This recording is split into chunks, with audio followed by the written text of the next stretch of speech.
Téléphonie mobile, internet, musique et énergie. Payer ses factures mensuelles peut être un véritable défi. Et pourtant, garder une vision claire et le contrôle de ses abonnements devrait être un jeu d'enfant. C'est le moment de vous simplifier la vie avec ING OneView. ING OneView vous offre un aperçu détaillé de tous vos abonnements sur un seul écran. Et vous permet même d'annuler les abonnements dont vous n'avez plus besoin en un simple clic. Cerise sur le gâteau, il vous propose une liste de formules moins chères, sélectionnées spécialement pour vous. C'est le moment. Activez ING OneView sur l'application ING Banking et reprenez le contrôle de vos abonnements mensuels.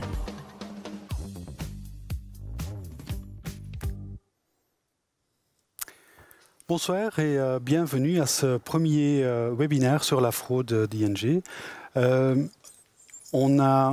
On va parler ce soir de plusieurs types de fraude, comment se protéger et autres questions que vous nous avez posées.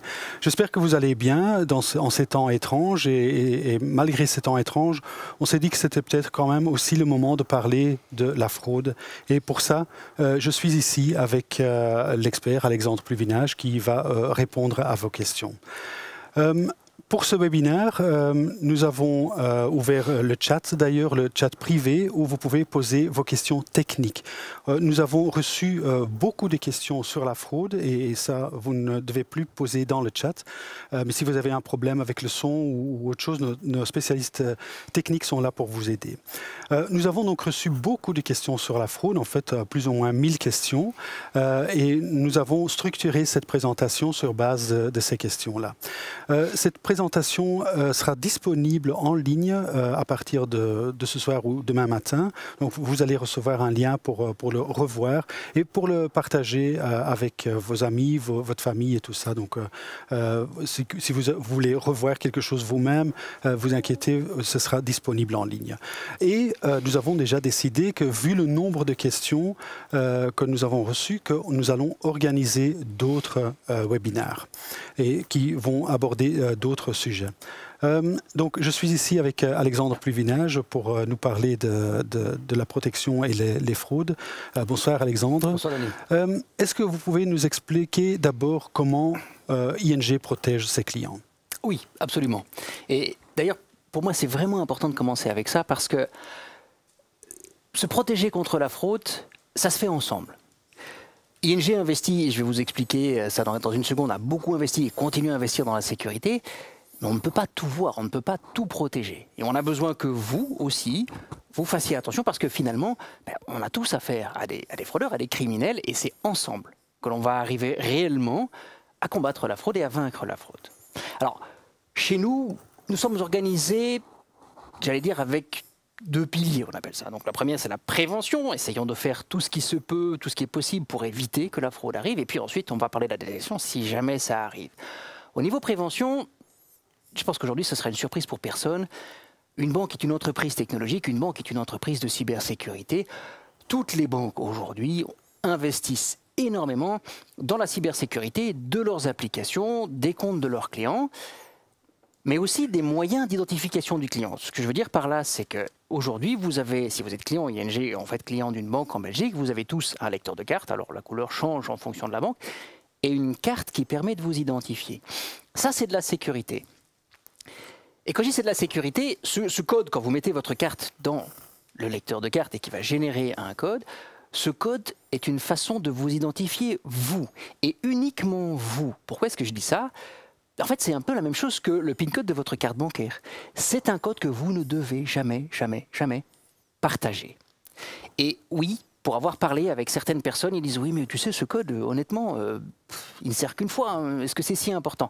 Oui, c'est si important. Il ne sert qu'une fois parce que justement, le fait qu'il y en a un différent à chaque fois, ça offre plus de sécurité. Mais c'est comme le PIN code de votre carte bancaire, c'est comme une signature. Vous ne devez pas le partager. Évidemment, c'est ce que les fraudeurs vont essayer de nous voler. Alors, parler de ça, de la sécurité et de la manière dont on vous permet de manière sécurisée d'accéder à vos comptes bancaires et d'être sûr qu'il n'y ait que vous. On passe aussi beaucoup de temps à vous informer sur notre site internet ing.be, on va voir ça tout à l'heure, mais aussi via email, via les médias sociaux, via ce webinaire, bien évidemment. Et on ne se bat pas seul contre la fraude, je le disais avec vous, mais aussi avec d'autres acteurs, avec d'autres banques. Aujourd'hui, nous sommes tous victimes de phishing et nos clients sont tous victimes de phishing. On travaille aussi, ING, il y a d'autres entités dans d'autres pays, eh bien on échange des informations parce que parfois on voit quelque chose arriver dans un autre pays et on sait qu'il est potentiellement, ça pourrait venir en Belgique, ce qui nous permet à l'avance de prévenir nos clients. Et puis évidemment, on travaille avec les autorités, on travaille avec la police pour essayer de faire attraper ces fraudeurs et de les faire arrêter, de les empêcher de continuer. Ça, c'est la partie prévention. Et puis il y a la partie détection, réaction, si ça arrive. Parce que oui, la fraude, ça arrive, on le sait très bien. Alors nous avons des outils de détection, je ne vais pas donner trop de secrets, parce qu'on ne veut pas non plus informer les fraudeurs, mais on va quand même essayer de détecter des comportements anormaux. Par exemple, ben voilà, on voit un paiement qui part de votre compte en Espagne, vous n'avez jamais payé en Espagne, tiens, c'est bizarre, est-ce que c'est... Si les outils détectent quelque chose, les équipes d'experts vont aller voir un petit peu ce qui se passe et vont regarder, tiens, c'est bizarre, ce client, il n'y a pas de lien avec l'Espagne, peut-être que c'est une fraude. Et à ce moment-là, si on a l'impression que c'en est une, ben on va vous demander. Tu veux dire que la cybersécurité et la fraude, on l'a fait ensemble, et bien là aussi, on va vous demander. On va vous appeler en vous disant, voilà, cher client, on a vu un transfert se passer là de votre compte vers l'Espagne, est-ce que c'est vous ? Alors là, 2 cas de figure, ah non, non, j'ai rien fait, ok, ben vous en faites pas, on a pris les mesures déjà et on va continuer, on va essayer, ouvrir un dossier et tout faire pour essayer de récupérer l'argent, ou peut-être que c'est, oui, mon fils a acheté une voiture en Espagne et c'est moi qui ai avancé les fonds, ok, tout va bien, bonne journée, cher client, et on laissera le compte non bloqué. Oui. Alexandre, on a reçu une question là-dessus, parce qu'il y a des clients qui se demandent comment est-ce que je peux être sûr que c'est ma banque qui me téléphone? Comment est-ce que je peux faire la différence entre un appel d'un fraudeur et l'appel d'une banque ou de ma banque? Oui, et c'est une très bonne question, parce que on en a entendu parler dans la presse récemment. Il y a des cas de fraude où le fraudeur va essayer, d'ailleurs on va en parler tout à l'heure, où le fraudeur va essayer de se faire passer pour la banque. Je dirais, il y a une grosse différence. Elle a peut-être l'air évidente, mais il faut bien la comprendre pour savoir comment on se protège. Il y a une grosse différence. Nous sommes la banque et de l'autre côté, ils ne sont pas votre banque. C'est-à-dire, oui, mais ok. Mais oui, mais donc nous avons accès au compte. Nous avons la possibilité de bloquer un paiement. Nous avons la possibilité de bloquer un compte temporairement pour qu'il n'y ait ni d'argent entrant ou sortant, parce que nous sommes la banque. Et c'est là que la différence se joue. Le fraudeur, il a accès à rien. Et donc, qu'est-ce qu'il va faire? Il a besoin de vous. Il a besoin de vous pour effectuer un virement. Il a besoin de vous pour effectuer un transfert, une opération, parce que lui, il ne peut pas. Il va essayer de se faire passer pour la banque, mais en fait, après, il va se comporter comme un fraudeur. Donc, si on vous demande, si on vous appelle en vous disant « Je suis votre banque, il se passe ceci ou cela, on a besoin que vous fassiez un transfert », c'est faux, ça n'est pas votre banque. Ok, c'est assez simple, donc il faut écouter, et si ce n'est pas logique, ça ne peut pas être votre banque. Je rappelle juste pour les gens dans le chat que vous pouvez poser vos questions techniques dans le chat, mais les questions sur les fraudes, ça on a reçu avant, et donc limitez-vous juste aux problèmes techniques avec le son par exemple, et nos experts techniques vont vous aider pour résoudre les problèmes. Mais Alexandre, est-ce que tu peux nous expliquer un peu les différents types de fraudes que nous connaissons? Oui, et alors on a reçu beaucoup de questions en plus là-dessus, en disant quel type de fraude, à quoi je dois faire attention, qu'est-ce qui s'est passé. On a un petit peu retracé ce qui s'est passé l'année dernière. Et j'ai envie de dire, c'est assez caractéristique de ce qui se passe en fraude. Durant l'année, on a vu différents types de fraudes. Certains se sont répétés en début et en fin d'année. Mais on va prendre quelques exemples parce que je pense qu'il est important de comprendre comment ils font. Si on veut apprendre à se protéger, il y a des règles, nous en parlerons tout à l'heure. Mais j'aimerais qu'on commence par voir qu'est-ce qu'ils font. Qu'est-ce qu'ils vont essayer de faire pour nous voler notre argent. Et en janvier, il s'est passé quelque chose qui nous a, je vais être honnête, qui nous a surpris. On connaît le phishing, et je pense qu'aujourd'hui presque tout le monde a entendu parler de phishing au moins une fois. C'est un message électronique, c'est souvent un email avec un lien, et on va en parler tout à l'heure, on va vous montrer des exemples. Et on a vu arriver à un truc nouveau, utilisant une technique ancienne en fait. On a vu arriver le phishing par courrier papier. C'est quand même étonnant. C'est surprenant. Retourne au papier pour ficher, et de la même manière, vous recevez un courrier. Alors, dans votre boîte aux lettres à la maison, avec, vous le voyez à l'écran, le logo de la banque, etc. Et on vous explique. Alors, je ne vais pas rentrer dans l'histoire, il y a plusieurs versions différentes. Là où ça se rejoint toujours, on va vous demander des informations, nom, prénom, numéro de compte. Déjà, bon. mais le PIN code de votre carte. On vous demande d'écrire le PIN code de votre carte. Et pourtant, on sait que le PIN code de la carte, il est secret, il est personnel. Je ne le partage avec personne.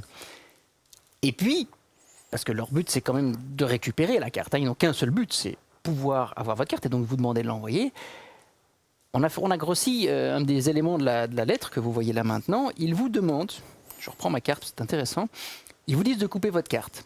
Et vous allez dire, là c'est normal. La banque m'a toujours dit, quand je me sépare de ma carte, je dois la couper en deux. Oui et non. Oui, vous devez la couper. Mais vous ne devez pas la couper en deux n'importe comment. Vous devez couper la puce. Et si vous regardez le dessin qui est à l'écran maintenant, on vous demande de la couper dans le sens de la largeur, histoire de surtout garder la puce intacte pour qu'ils puissent la réutiliser. Parce que finalement, avec un morceau de scotch, on reconstitue la carte et on peut à nouveau l'utiliser. On a reçu le PIN code dans la lettre. Donc, le message important ici, j'ai envie de dire, bon, d'abord, vous n'envoyez jamais votre carte à personne. Juste, si on vous le demande, vous dites non. Mais si à un moment, vous devez vous séparer de votre carte bancaire, parce qu'elle est périmée, parce qu'il y en a une nouvelle, parce qu'elle est défectueuse, vous coupez toujours la puce. J'ai même un collègue, un expert qui me dit, moi, la puce, je la coupe dans les deux sens. Je la coupe dans le sens de la largeur et dans le sens de la longueur, comme ça, elle est totalement utilisable. Oui, une fois, ça suffit. Deux fois, c'est peut-être mieux, mais une fois suffit. Vous coupez toujours la puce. C'est ça l'élément de sécurité. Le reste, c'est juste du plastique. Et là, ils ne savent plus le recoller avec un peu de scotch. Là... Ah non, la puce, elle est irréparable si elle est coupée en deux. Elle est détruite. Okay. Simple. Ensuite, quand on avance un petit peu dans le temps, on a vu arriver des nouveaux types de fraudes. Alors vous allez dire, oui, mais c'est le mois de mars et c'est le moment où nos vies ont changé. Et ça, malheureusement, oui, on l'a tous vécu. Le corona est arrivé, on s'est retrouvés à la maison, il y a eu beaucoup de changements. Et malheureusement, les fraudeurs n'ont pas eu beaucoup de pitié. Ils ont utilisé ça aussi pour essayer de voler à nouveau des clients bancaires. Alors, je vais vous montrer des exemples. Je suis un petit peu désolé parce que il y a beaucoup d'exemples qui sont en néerlandais. C'est simplement parce qu'on veut vous montrer des vrais exemples, des choses qui ont été reçues. Et d'ailleurs, certains exemples en néerlandais ont été reçus par des clients francophones qui nous les ont envoyés. Si on n'a pas montré les exemples en français, c'est simplement parce que nous ne les avions pas et nous ne voulions pas créer de faux exemples. On voulait vraiment vous montrer ce que vous recevez parce que c'est comme ça que vous pourrez vous protéger. Alors, le premier exemple... Il y a des autorités fédérales. On a deux messages différents. Le premier, sur la gauche, vous dit qu'il vous reste 15,88 € à payer sur vos impôts. Dépêchez-vous de le faire pour éviter de recevoir une amende. Qu'est-ce qu'on fait? 15,88 €, c'est pas énorme. On va payer. Sauf que je vais vous montrer ce qui se passe derrière. Dans le deuxième cas, et celui-là était beaucoup plus pernicieux, on vous dit oui, mais c'est Corona. On est tous à la maison. Pendant l'hiver, l'hiver arrive. Il y a encore l'hiver. On va consommer plus d'énergie. Aussi l'électricité. Je travaille de la maison. Normalement, je suis au bureau, donc toute cette énergie me coûte à moi. Eh bien, l'État a décidé de vous donner un paquet de 212 €. Cliquez ici. Alors, en plus, c'est intéressant parce que ce message vous dit vous allez avoir besoin de votre lecteur de carte et votre carte bancaire, ce qui est très très bizarre pour recevoir un paiement aujourd'hui. Recevoir un paiement avec son carte. Pour recevoir un paiement, on a juste besoin d'un compte bancaire, en fait. Ouais. D'ailleurs, on a reçu une question là-dessus d'Élise qui demande « Est-ce qu'on peut me voler de l'argent uniquement avec le numéro de compte? Est-ce possible ?» Non. Alors non, c'est tout à fait impossible. On ne peut pas vous voler de l'argent uniquement avec votre compte bancaire. Le compte bancaire n'est pas une donnée totalement secrète. Je veux dire que si vous faites un paiement, n'importe qui d'ailleurs, il va voir le numéro de compte qui est émetteur, donc le vôtre. Ce n'est pas une donnée que nous considérons comme sensible. Évidemment, il est quand même prudent de ne pas aller le mettre sur son compte Facebook ou de le mettre... il pourrait être utilisé, mais pas pour vous voler de l'argent. Jamais. Ça ne se fait pas. Et si je continue dans les exemples qui sont maintenant à l'écran, il n'y a pas que des emails. On voit là, toujours en néerlandais, d'ailleurs on voit mieux le montant parce que c'est plus gros, c'est exactement le même message, mais en SMS.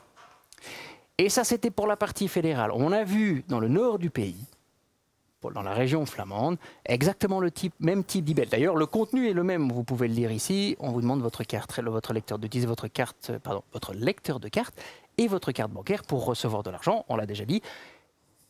Vous avez juste besoin de votre numéro de compte. D'ailleurs, vous avez déjà reçu de l'argent. Vous avez déjà été remboursé des impôts. C'est pas une nouveauté. On vous demande jamais rien. Ils ont votre numéro de compte. Vous recevez simplement le montant sur votre compte bancaire. Mais dans ces exemples, on ne parle pas d'une banque. Il n'y a pas mention, on ne mentionne pas votre banque ING ou autre chose. Comment est-ce que ça suit? Alors, quelle est la suite de la fraude? C'était ça la nouveauté en fait. C'est-à-dire que quand ils vous envoient un email au nom de votre banque, ils savent que si vous cliquez, d'abord vous allez sur un faux site de cette banque, mais c'est parce que vous y êtes client. Donc voilà, ils vous ont attrapé, vous avez cliqué et vous y emmènent. Là, comme tu me le dis, ils ne savent pas. Alors qu'est-ce qu'ils ont fait? Ils ont commencé à construire des sites internet comme celui que vous voyez maintenant, où c'est vous qui allez choisir dans quelle banque vous êtes et donc vers quelle banque vous allez les mener. L'étape suivante de ça, dans ce cas-là, puisque c'est vraiment comment dire, un modus operandi de fraude que nous avons suivi, nous avons pris des copies d'écran, on vous emmène vers un faux site banque contact où soi-disant vous allez être payé. Là encore, je sais qu'il y a le doute, et puis tiens, je vais recevoir un cadeau, c'est intéressant. Mais en fait, ce comportement, il n'est pas vraiment logique. Quand vous devez être repayé, en tout cas, ou recevoir de l'argent, vous ne devez pas vous loguer à votre compte en banque. C'est quelque chose que l'on ne fait jamais. C'est assez surprenant aussi de voir que ça commence avec un mail ou un message du service fédéral, puis ça passe vers un site de la banque, et puis ça passe sur Banque Contact. Ça saute de l'un à l'autre.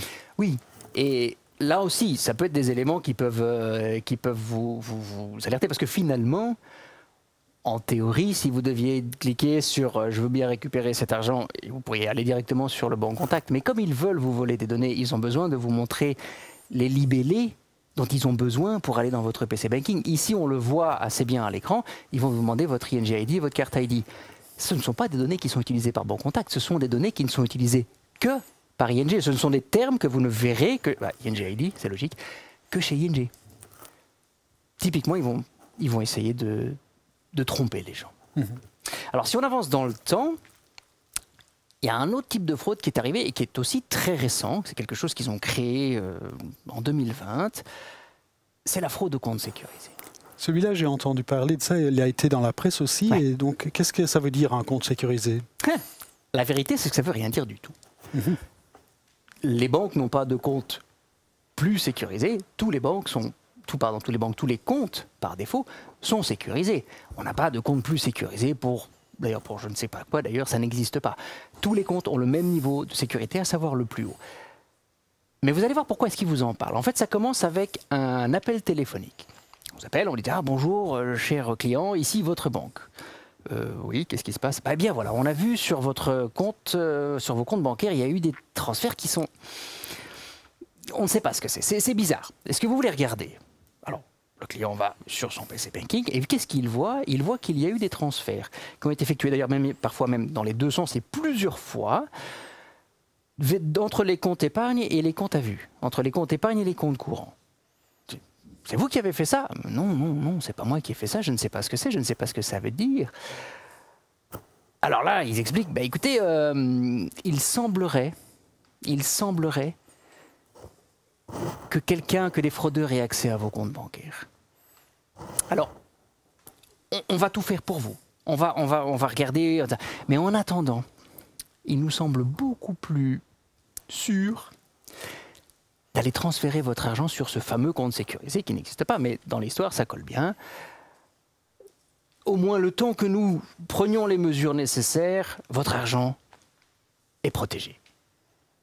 Donc, finalement, le client fait lui-même la fraude. Exactement. Il fait lui-même l'opération frauduleuse. Il vide ses comptes bancaires lui-même sur le compte des fraudeurs parce qu'il pense que son argent est menacé. Mais comment est-ce qu'ils savent, en fait, qu'il y a ces opérations? D'où ça vient? Parce que c'est vrai. Ce gens sont des fraudeurs, ils n'ont pas accès à vos comptes bancaires, ça on le sait. Comment peuvent-ils savoir qu'il y a eu ces transferts? Et d'ailleurs, qui a fait ces transferts? Eh bien, en fait, c'est eux. Et comment est-ce que je dis ça a commencé par un appel téléphonique? On pense que ça commence par un appel téléphonique. Ça commence en fait par un email de phishing. Et parfois, plusieurs jours avant. Et cet email, comme n'importe quel email de phishing, vous emmène vers le PC Banking de votre banque. Et puis, vous le pensez, c'est évidemment un faux site, puisque c'est du phishing. Et en partageant les codes, ils vont avoir accès au compte. Mais ils ont uniquement reçu un code, donc ils peuvent juste rentrer. Le premier code, c'est la clé qui ouvre la porte. Après, ils auront peut-être besoin d'un deuxième pour un paiement. Mais dans ce cas-là, ils vont simplement rentrer et faire des transferts. Parce que aujourd'hui, dans quasiment plus aucune banque dans le monde, on a besoin de signer ou d'avoir un code de signature entre ses comptes propres. C'est mes comptes. Donc au pire, voilà, ça a bougé, mais finalement, on m'a rien volé. Et c'est la réalité. Rien n'a été volé. Ils ont accédé au compte, rien n'a été volé.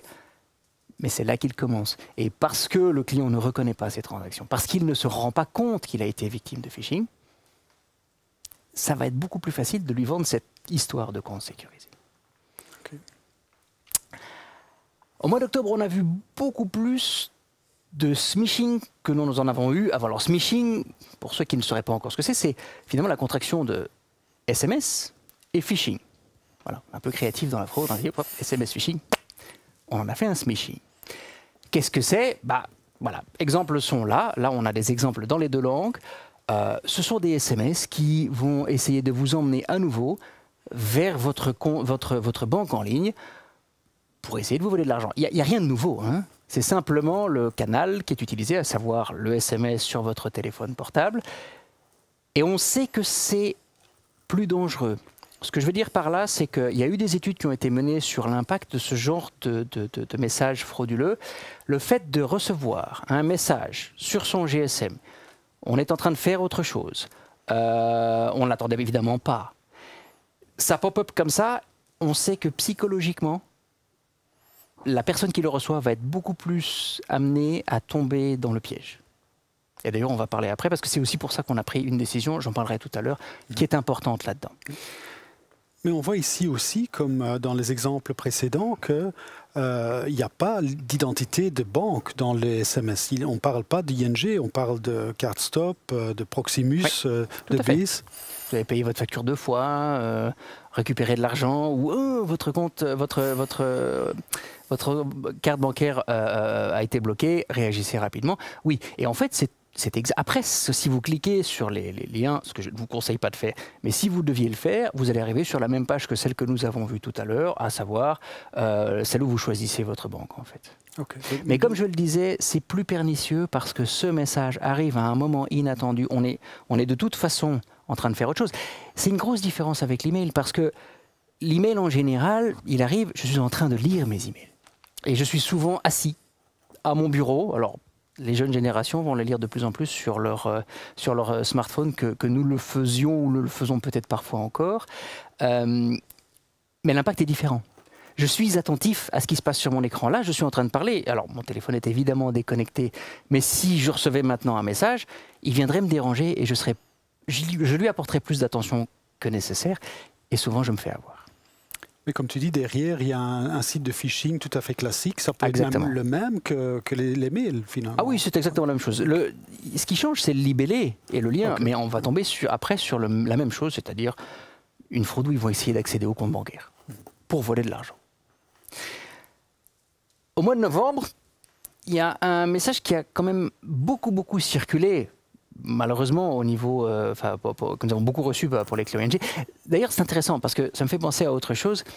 On a parfois des gens qui viennent dans notre agence, dans une agence ING, qui disent « Écoutez, ING, je ne suis pas du tout client. Il faudrait arrêter de m'envoyer des emails. » Et alors, ils montrent l'email, c'est un mail de phishing. Alors, monsieur, c'est un mail de phishing, je suis désolé, il ne vient pas de la banque. Mais comment est-ce qu'ils savent alors? Mais ils ne savent pas. Ils ne savent pas dans quelle banque vous êtes. D'ailleurs, c'est pour ça que la personne reçoit alors qu'elle n'est pas cliente. Les fraudeurs ne savent pas dans quelle banque vous êtes. Ils envoient au hasard, j'allais dire en masse, les messages par email, par SMS, et ils attendent que quelqu'un clique parce que finalement il est client de la banque en question, et ça peut être n'importe quelle banque. Ou alors, ce qu'on a vu tout à l'heure, ils envoient un message générique qui ne parle pas d'une banque. Comme ça, l'avantage, c'est que ça va toucher tout le monde. Tout le monde est intéressé par recevoir 2 € parce qu'effectivement, le fait de travailler à la maison coûte plus cher que le fait de travailler au bureau. Et donc, on a vu ce message arriver qui dit, voilà, il y a une mise à jour disponible pour votre ING Card Reader. Alors, je ne sais pas si vous l'avez vu, mais il n'y a même pas moyen de mettre un câble là-dessus. Cet appareil, il n'y a pas de mise à jour. On n'en a pas fait, on n'en fera pas. Si un jour il devait y avoir une mise à jour, c'est simple, on envoie un nouvel appareil. Donc, il ne faut pas tomber dans le piège. Mais on va voir tout à l'heure comment on se protège contre le phishing. Oui, merci Alexandre. Ça montre quand même beaucoup de créativité, tous ces systèmes. Mais donc, est-ce qu'il y a différentes manières de se protéger? Est-ce que je dois connaître toutes ces différentes méthodes pour savoir me protéger? C'était une question qui nous a été envoyée par plusieurs personnes. Comment est-ce que je peux repérer un message de phishing? Comment est-ce que je peux savoir que je suis sur le bon site Internet? Comment est-ce que je peux savoir si un SMS est dangereux? Donc, comment est-ce que je peux me protéger et protéger mon argent? Alors, je pense que c'est peut-être la partie, c'est certainement la partie la plus importante ici. Comment est-ce qu'on se protège? On l'a dit un petit peu tout à l'heure, ne pas partager les codes qui sortent, qui sont générés par cette machine grâce à la carte, parce que l'élément de sécurité, c'est la puce de la carte, et c'est celle qu'il vous demande de ne pas couper. Mais j'ai envie de dire, il y a une règle qui est finalement très simple et que si vous utilisez, il devient très très compliqué de vous frauder. Et cette règle est la suivante, c'est ce qui s'affiche à l'écran.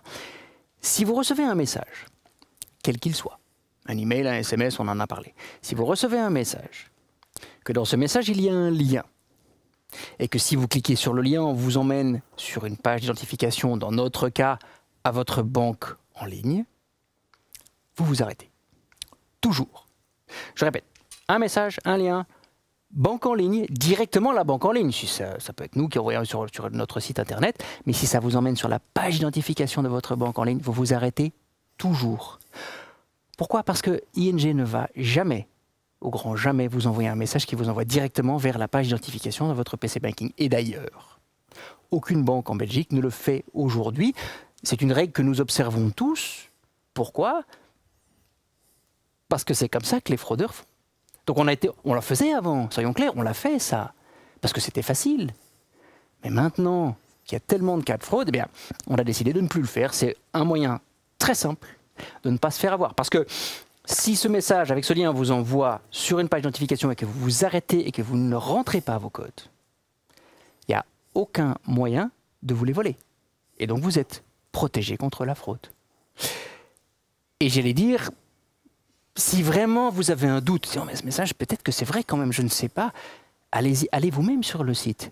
Fermez la fenêtre, ouvrez-en un nouveau, que ce soit Chrome, Safari, Explorer ou Edge, et rentrez vous-même l'adresse du site. Et si c'est celui de votre banque, c'est www.ing.be.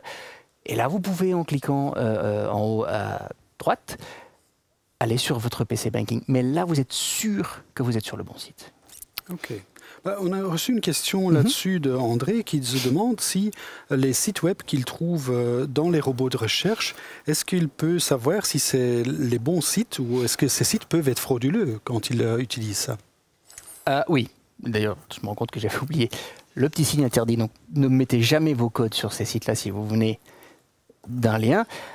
Mais pour répondre à André, il faut être prudent. On a vu des cas, comme celui que vous voyez maintenant à l'écran. On a vu des cas où, quand vous recherchez des mots-clés, par exemple ING Home Bank, que le lien que vous voyez au-dessus, qui est en fait un lien publicitaire, d'ailleurs c'est écrit, publicité, que le lien qui sort au-dessus va vous emmener vers un faux site ING. Comment ça marche? Ce sont simplement des publicités. Comment ces publicités fonctionnent? On achète des mots-clés, et c'est au plus offrant. Alors ING n'achète pas ces mots-clés, ça n'est pas nécessaire. Vous savez que si vous tapez ING Home Bank dans Google, simplement, vous tombez sur notre site. Mais les fraudeurs, eux, vont essayer d'acheter ces mots-clés pour vous tromper. Donc, je le disais tout à l'heure, la meilleure façon de vous rendre sur le site de votre banque, et surtout sur votre PC Banking, c'est d'ouvrir la fenêtre vous-même et de taper www.ing.be. En plus, elle est très facile à taper, ça va vite. Et après, vous pouvez vous-même vous identifier sur votre PC Banking. Ok, très clair. Mais Catherine nous demande comment est-ce que je peux repérer les fausses URL? Et est-ce que ça peut faire mal si je les ouvre tant que je ne remplis pas les données qui sont demandées sur le site? Alors, pour savoir comment vous lisez une URL, on a mis de l'information sur notre site. On a même fait une petite vidéo que vous trouvez sur www.ing.be/URL. En fait, je vous propose, on va la regarder maintenant. Passer sa souris sur un hyperlien dans un email pour savoir vers quel site il dirige, c'est malin. Savez-vous comment lire un hyperlien? Les cybercriminels savent que beaucoup de gens vérifient vers où dirige un hyperlien dans un email. Alors, ils créent maintenant des hyperliens logiques et lisibles pour tromper leurs victimes. Pour savoir vers quel site dirige un hyperlien, il est important de lire la bonne partie de l'URL, en orange dans nos exemples. Cet hyperlien n'est peut-être pas très clair. Pourtant, vous pouvez être certain d'une chose, il vous conduira sur ing.be. Cet hyperlien est lisible et il a l'air de pointer vers la page de login de Homebank d'ING. Par contre, le site sur lequel il vous dirige est bank.be. Ce n'est pas le site d'ING Belgique et c'est donc un lien frauduleux. Rappelez-vous, la partie importante dans un hyperlien est celle juste avant le premier slash, sans compter le https://. C'est en fait le site vers lequel pointe l'hyperlien. Voilà. Maintenant, vous savez comment lire un hyperlien. Et je dois avouer que quand on ne sait pas, c'est assez chinois à lire. Mais quand on sait, c'est pas très compliqué. Maintenant, il est important de faire attention à quelque chose. Vous venez juste de voir comment on lisait un lien et vous allez chercher la première barre oblique, le premier slash, et vous lisez ce qu'il y a devant. Si vous lisez celui-là, c'est ing.be. C'est ce que je viens de voir dans la vidéo. Mais on a dit autre chose dans la vidéo. Pour savoir où vous allez réellement, c'est pas ce qui est écrit. En fait, ce qui est écrit là, c'est du texte. Il pourrait y avoir écrit « cliquez ici » ou « j'aime le chocolat » et vous pourriez aller vers le même site internet. Comment savoir? Eh bien, vous devez passer votre souris sur le lien. Et c'est là, et c'est uniquement à cet endroit-là que vous êtes capable de déterminer vers quel site internet vous êtes envoyé. Pardon. Alors ça, c'était pour les emails, j'ai envie de dire. Qu'en est-il des SMS? Je vous ai dit tout à l'heure, le SMS est beaucoup plus... Ouais. Nous estimons dangereux parce que psychologiquement, nous sommes plus enclins à se faire avoir. Et donc là aussi, je dois lire le lien. Alors ça marche, on peut. Et d'ailleurs, il y a une différence entre le SMS et en tout cas le SMS aujourd'hui, donc ça ne change pas, le lien que vous lisez est le lien réel. Ils ne savent pas changer le texte comme on peut le faire dans un email, parce que ça n'est pas la même technologie. Mais quand même, parce que nous trouvons que le smishing et que le SMS est plus dangereux, nous avons pris une décision maintenant, ça va faire 2 ans chez ING, nous avons décidé de ne plus jamais mettre de liens cliquables dans nos SMS. C'est fini. Vous n'en recevrez plus. Ça veut dire que si vous regardez l'email qui est maintenant à l'écran, si on vous dit, pardon l'email, excusez-moi, le SMS qui est maintenant à l'écran, si on vous dit « je suis ING, cliquez sur ce lien », c'est pas ING. Un autre exemple, là d'ailleurs, vous avez exactement le même texte dans les 2 langues. On vous dit « nous sommes ING, cliquez ici », c'est pas ING parce que nous ne mettons plus jamais de lien dans nos SMS. Donc, et j'ai envie de dire, ça va même un peu plus large que ça parce que tous les messages électroniques, WhatsApp, Facebook, nous ne mettons pas de lien dedans simplement parce nous estimons qu'ils sont plus dangereux au niveau psychologique. Ok, merci Alexandre, très clair. Et donc, en résumé, on peut donner 3 recommandations. Ne jamais rentrer les codes de votre banque en ligne si vous venez d'un message électronique, ça c'est clair. Vérifiez le lien dans le message et pas de lien vers un site dans les SMS. Donc 3 recommandations assez faciles à retenir et assez faciles à appliquer. Maintenant que nous avons identifié les sites de phishing, que nous savons quoi faire, qu'est-ce qu'on doit faire avec ce mail de phishing? Alors, très simple. Il va falloir le détruire à un moment. Il va falloir le mettre à la poubelle. Mais avant, si possible, envoyez-le nous. Je veux dire que si il a l'air de vous envoyer vers le site de votre banque, vous l'envoyez à votre banque. Pour nous, c'est phishing@ing.be. Sachez que toutes les banques au Belgique aujourd'hui ont un accord qui fait que pour rapporter un email ou un SMS de phishing, un SMS, vous faites un screenshot par exemple, vous l'envoyez à phishing@ le site de votre banque.be. Et puis si ça n'est pas bancaire, il y a quand même moyen d'alerter en envoyant le mail aux autorités fédérales sur suspect@cephoneweb.be. Alors, pourquoi faire ça? Parce que d'un côté ou de l'autre, nous faisons bloquer le site qui est derrière le lien. Ça veut dire que si plusieurs personnes ont reçu ce message et que la première personne qui l'a vu nous a prévenu, on fait bloquer le site. Les suivants, quand ils vont cliquer sur le lien, vont tomber sur une page qui leur dit « ce site est bloqué » ou « ce site n'existe plus ». Ça permet de protéger les autres. Quand je disais au départ, la sécurité, se protéger contre la fraude, on le fait ensemble, c'est plus large que la banque et son client, c'est tous ensemble.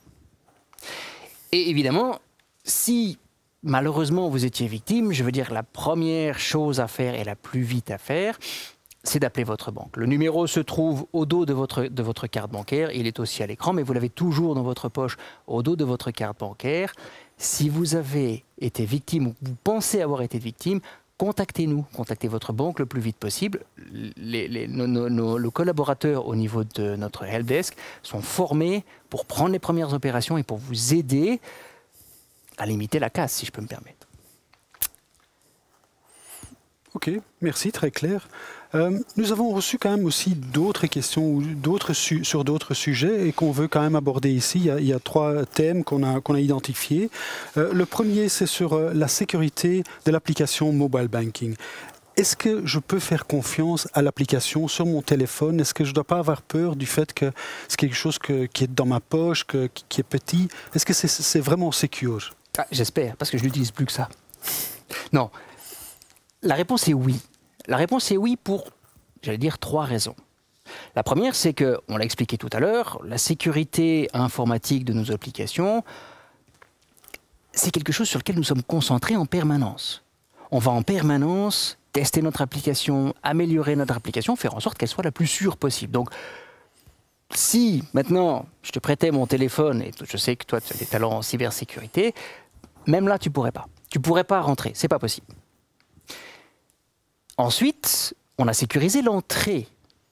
Alors, avec un code à 5 chiffres, encore mieux avec votre empreinte digitale ou la reconnaissance faciale. Petit détail important quand même, le code qui ouvre l'application de votre mobile banking doit être différent de celui qui ouvre votre téléphone. Sinon, avec la même clé, j'ouvre tout, c'est un petit peu dommage. Mais choisissez un autre code. C'est très sécurisé et personne ne le connaît. Votre téléphone, même s'il était perdu ou volé ou prêté, hein, j'ai envie de dire, la personne ne peut pas rentrer dans votre mobile banking. Et puis, oui, si vous perdez votre téléphone, c'est dommage pour le téléphone, mais c'est pas grave pour le compte bancaire, parce que là encore, l'application est sécurisée, l'accès est sécurisé, donc on ne sait pas rentrer. Mais en fait, c'est pas très différent de votre carte. Si vous perdez votre portefeuille, qu'est-ce que vous allez faire? Vous allez faire bloquer vos cartes bancaires pour vous protéger. Eh bien, c'est la même chose. Nous avons mis en place exactement la même chose pour votre téléphone. Si vous perdez votre téléphone ou qu'on vous le vole, vous pouvez très simplement faire bloquer l'accès à vos comptes bancaires à partir de ce téléphone. Alors, vous le faites vous-même en ligne avec votre PC Banking. Vous appelez nos collaborateurs au numéro, j'ai dit tout à l'heure, qui est au dos de votre carte bancaire, ou vous allez vous contacter votre agence. On peut simplement bloquer l'accès à vos comptes, même si on sait qu'ils ne peuvent pas accéder. Mais est-ce que c'est déjà arrivé que quelqu'un se fait voler son GSM et qu'avec ça, il y a une fraude qui est arrivée? Non, non. On n'a jamais vu de cas où la personne s'est fait délester de son téléphone ou l'a perdu et qu'ils ont accédé à ses comptes bancaires. Ça n'est jamais arrivé. Ok. Alors un autre sujet sur lequel on a reçu des questions, c'est sur la fraude sur les sites de deuxième main, ou des sites comme eBay, Vinted et d'autres. Comment ça fonctionne un peu? Alors, d'abord c'est rigolo parce que c'est une discussion que j'ai eue avec mes filles il y a quelques semaines, parce qu'aujourd'hui, les jeunes générations ont un comportement différent de celui que nous avions à l'époque, c'est-à-dire qu'elles achètent ses vêtements d'occasion sur des sites d'occasion et puis elles les revend quand elles ne les portent plus, au lieu d'avoir des vêtements qui s'entassent dans son placard. Les sites de seconde main, quels qu'ils soient d'ailleurs, hein, là je montre eBay ou Tweedance et seconde main, mais Vinted, sont des sites qui sont sûrs.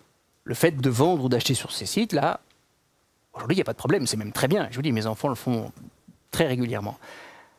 Mais en fait, les fraudeurs-là vont essayer de vous faire sortir du site pour pouvoir vous manipuler.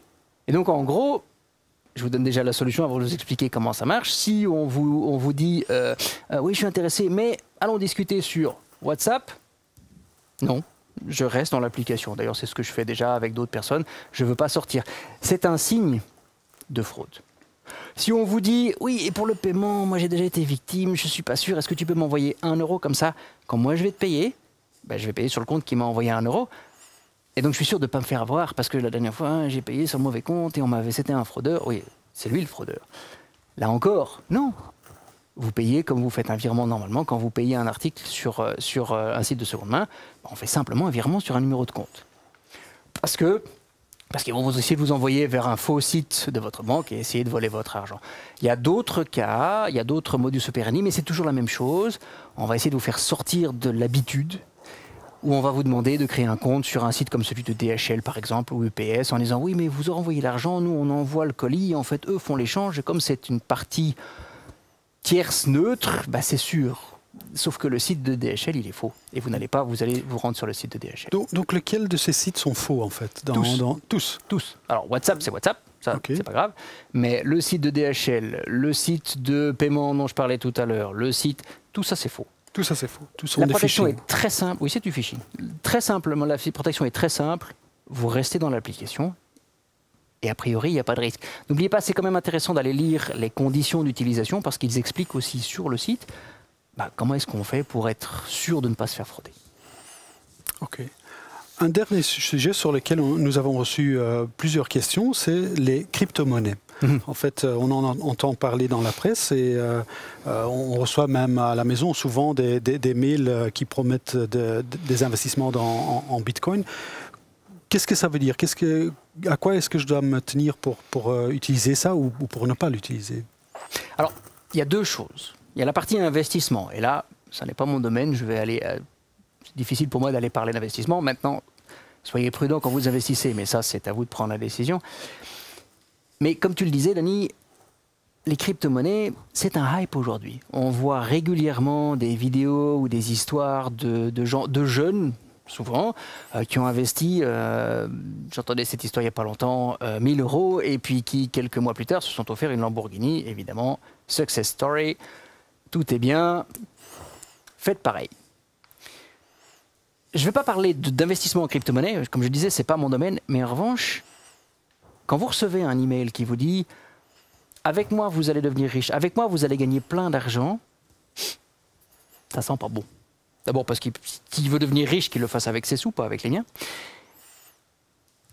On voit en fait de plus en plus, j'en ai encore reçu 2 hier, des emails qui me disent « Oh, Bitcoin, il faut investir, passe par moi, tu vas voir, tu vas avoir des gains formidables. » Peut-être. Si j'investis, peut-être que je vais faire des bénéfices, peut-être que je vais perdre des sous. Je ne peux pas le savoir, c'est le principe des investissements. Mais le fait de passer par un email de quelqu'un qui vient nous chercher notre argent, c'est pas bon. Alors, pour ce type de fraude, je ne vais pas vous envoyer sur le site de votre banque, mais sur le site de l'Autorité des services et marchés financiers, fsma.be. Ils ont d'ailleurs sorti une alerte sur les fraudes aux crypto-monnaies hier ou aujourd'hui, justement pour expliquer que ça arrive de plus en plus et qu'il faut être prudent. Sur leur site internet, si vous allez sur leur site internet, vous trouverez même une page qui référence des sites dont on sait qu'ils sont frauduleux. Alors, attention, c'est pas parce que le site sur lequel on vous envoie n'est pas référencé qu'il n'est pas frauduleux. Il faut être prudent. De toute façon, quand on commence par venir vous chercher pour investir votre argent et qu'on n'est pas une autorité connue, qu'on n'est pas une banque ou une entreprise, j'ai envie de dire, qui est connue, vous devez être 2, 3, 4 ou 5 fois plus suspicieux et peut-être que ce n'est pas une fraude, mais soyez très très prudent. Est-ce que ce n'est pas aussi un exemple de ce que tu as expliqué au début, que les fraudeurs utilisent l'actualité, comme la prime Covid et tout ça? Exactement. Ouais. Quand c'est trop beau en général, ça sent pas bon. Je reprends un petit peu tout à l'heure l'histoire dont je parlais tout à l'heure sur la fraude aux secondes mains. Sur les sites de seconde main, on a des cas aussi où, pour être sûr d'appâter leurs victimes, ils arrivent en disant « Tu vends ces 2 places de concert pour 150 €, je paye 200. » Pourquoi? Parce que je vais être sûr de les avoir, j'ai toujours voulu voir. Quand on vous offre plus que ce que vous demandez, alors que ce n'est pas nécessaire. Quand vous trouvez quelque chose en ligne où on essaie de vous vendre quelque chose qui est moins cher que partout ailleurs, c'est un peu une question de bon sens, en fait. OK. Merci, Alexandre. Si vous voulez savoir encore plus sur la fraude et comment se protéger, nous avons mis ici quelques liens qui sont très utiles. Donc, le premier, c'est ou les 2 premiers sont sur notre site web, donc ing.be/fraud ou /security. Donc, le premier parle vraiment de la fraude et de ce qu'on a expliqué ici. Le deuxième parle un peu plus de sécurité informatique. 2 liens très intéressants à suivre. Aussi, notre Facebook, notre compte Facebook, ING Banque Belgique, parle régulièrement de fraude et vous pouvez l'utiliser aussi pour vous instruire. Mais oui, il y a aussi le site du gouvernement belge, www.safeonweb.be, qui va expliquer encore plus que les fraudes bancaires, ils vont parler aussi des crypto-monnaies. Et puis, en dernier, un très bon podcast sur le fraudeur, le hacker et vous, en petits épisodes qui vous expliquent comment la fraude fonctionne et comment vous pouvez vous protéger contre ça. Juste une petite chose, le site, la page sur ing.be/fraude, c'est une page que mon équipe gère. Nous mettons à jour, dès que c'est nécessaire, la page avec les nouveaux types de fraude. Ça a encore été fait hier, si je ne me trompe pas, la dernière mise à jour a été faite hier. Dès qu'on détecte un nouveau type de fraude, un nouveau type de message, on met la page à jour. Ça veut dire que si vous venez visiter cette page régulièrement, vous saurez ce qui se passe maintenant au niveau de la fraude. Ok, merci Alexandre et merci à vous pour votre attention et votre présence. Restez encore un tout petit peu dans le chat, il y a une petite enquête qui va suivre. C'est très important de nous donner du feedback, comme ça nous pouvons améliorer ces présentations et faire plus de webinaires dans le futur. Merci et bonne soirée. Au revoir. Au revoir.